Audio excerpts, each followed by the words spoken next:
कुछ और खबरों का रुख करेंगे। पंजाब के गुरदासपुर से खबर आ रही है, जहां 2 पुलिसकर्मियों की मौत हो गई है। 2 पुलिसकर्मियों की संदिग्ध हालात में मौत हुई है। दोनों पुलिसकर्मियों की गोली लगने से मौत हुई है, जानकारी मिल रही है। पंजाब पुलिस फिलहाल इस पूरे मामले की जांच पड़ताल में जुटी है। पुलिस का यह कहना है कि तहरीक-ए-तालिबान हिंदुस्तान नाम का कोई संगठन नहीं है।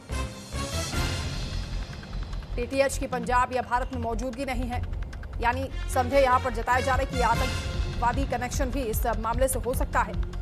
ऐसे में जांच पड़ताल इस मामले को लेकर की जा रही है। 2 पुलिसकर्मियों की मौत की खबर गुरदासपुर से सामने आई है।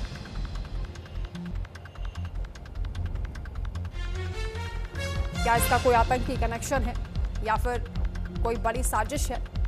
दोनों ही पहलुओं पर जांच हो रही है, क्योंकि संदिग्ध हालात में ये मौतें हुई हैं। पंजाब के गुरदासपुर के डोरंगला पुलिस स्टेशन के तहत अदियान गांव में एक बॉर्डर चेक पोस्ट पर 2 पुलिस वालों की रहस्यमयी मौत हुई है।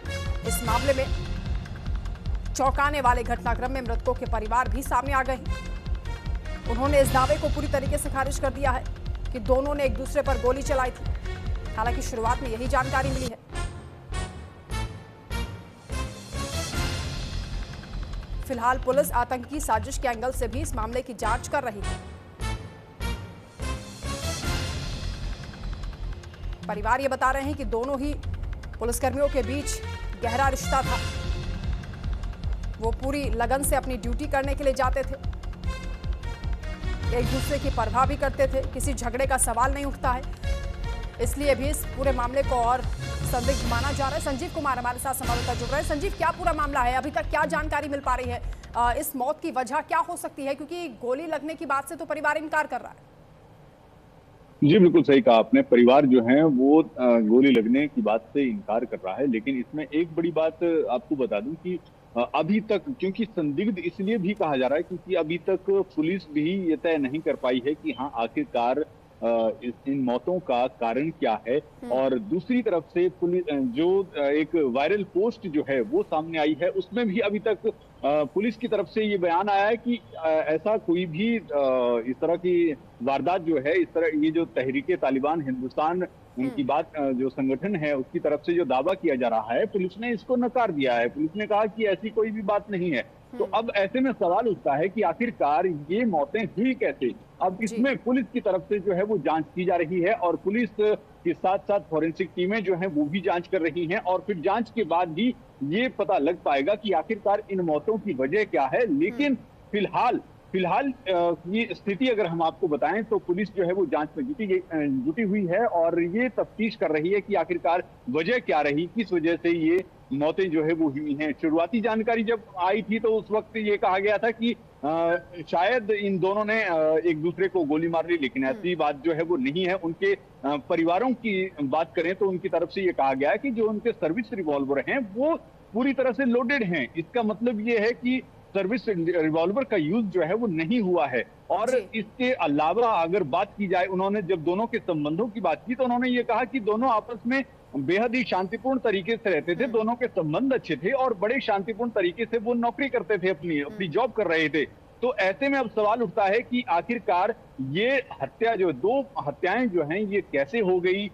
इस मामले में अभी पुलिस की तरफ से अगर कहा जाए तो पुलिस सिर्फ इतना कह रही है कि हाँ जांच जो है वो चल रही है और जांच में जो भी सामने आएगा उसके बाद जो है उसको मीडिया के सामने रखा जाएगा। और शाम के वक्त जब पुलिस की तरफ से बयान आया तो उसमें कहा गया कि हमारी जांच जो है वो बेहद ही अच्छे तरीके से प्रोफेशनली चल रही है। साजिश के एंगल से भी मामले की जांच कर रही है, लेकिन जो पोस्टर सामने आया है उस पोस्टर को लेकर पुलिस का कहना है कि ये केवल ध्यान भटकाने की रणनीति हो सकती है।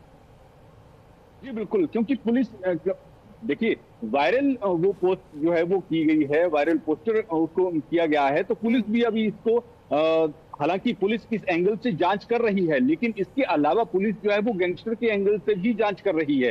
तो सभी एंगल जो है वो देखे जा रहे हैं, लेकिन अभी तक ये नहीं माना जा रहा है कि हाँ ये इस तरह की आतंकी वारदात जो है वो हो सकती है। अब इसमें जब पुलिस ही कहने से बच रही है इस चीज को कि हाँ इस तरह की वारदात जो है वो आतंकी वारदात जो है वो नहीं हो सकती है। हालांकि अभी तक एंगल जो है वो जरूर पुलिस ने ये रखा हुआ है कि हाँ यहाँ पर आतंकी एंगल से भी जांच की जा रही है। लेकिन दूसरी बात करें तो दूसरी तरफ जो गैंगस्टर की एंगल है उससे भी जांच की जा रही है, और इस जांच में अब सामने आएगा कि आखिरकार ये कैसे निकलता है। लेकिन एक बड़ी बात ये है कि इस तरह से जो ये इलाका है गुरदासपुर का आदियां वाला, तो वहाँ वो सिर्फ और सिर्फ बॉर्डर से, पाकिस्तान हिंदुस्तान के बॉर्डर से करीब 2 किलोमीटर दूर है। और ये जो चौकी थी, पुलिस चौकी थी, ये भी बॉर्डर सिक्योरिटी के एक तरह से उसी दायरे में ही आती है। तो वहां पर ये दोनों जो है एएसआई की बात करें, होमगार्ड की बात करें, दोनों अपनी ड्यूटी दे रहे थे। और जब सुबह इनसे कांटेक्ट, पुलिस के बड़े अफसर जो हैं उन्होंने कांटेक्ट करना चाहा तो इनकी तरफ से कोई रिस्पांस नहीं आया, जो फोन है वो नहीं मिला इनकी तरफ से। तो फिर उन अफसर ने पंचायत जो सरपंच हैं उनसे बात की, उनसे बात करने की कोशिश की, उनको कांटेक्ट किया और उनसे कहा कि आप चौकी में जाकर देखिए कि हाँ किस तरह की स्थिति जो है वो वहां पर है, क्यों फोन नहीं पिक किया जा रहा है। तो जब सरपंच जो हैं वो पुलिस चौकी पहुंचे तो पहले नजर में तो उन्हें सब कुछ ठीक नजर आया, क्योंकि एक जो एएसआई हैं वो कुर्सी पर थे और दूसरे होमगार्ड जो हैं वो रजाई में थे। तो उन्हें लगा कि हाँ सब कुछ ठीक है। लेकिन जैसे ही वो नजदीक गए तो उन्होंने देखा कि उनको गोली लगी हुई है, जो कुर्सी पर बैठे हुए हैं, जो रजाई में हैं, उनको भी गोली लगी हुई है, और दोनों जो हैं वो एक तरह से मृत अवस्था में जो है वो पड़े हुए हैं। तो उसके बाद फिर उन्होंने तुरंत जो है वो पुलिस के बड़े अफसरों को इसकी सूचना दी, और उसके बाद फिर पुलिस जो है वो मौके पर पहुंची, और उसी के बाद सारी जो जांच है वो जारी है, क्योंकि पुलिस जो है वो फोरेंसिक टीमों के साथ पहुंची थी। तो उसके बाद फिर अब इस मामले में जांच जारी है, और अब आज ये देखना होगा कि आगे जांच जो है वो किस तरीके से आगे बढ़ती है। बिल्कुल संजीव, ये मामला काफी संदिग्ध और पेचीदा लग रहा है। देखना होगा पुलिस कहां तक पहुंचती है और किस किस एंगल से जांच होती है। बहुत शुक्रिया आपका तमाम जानकारी के लिए। अब गुजरात के राजकोट से खबर है।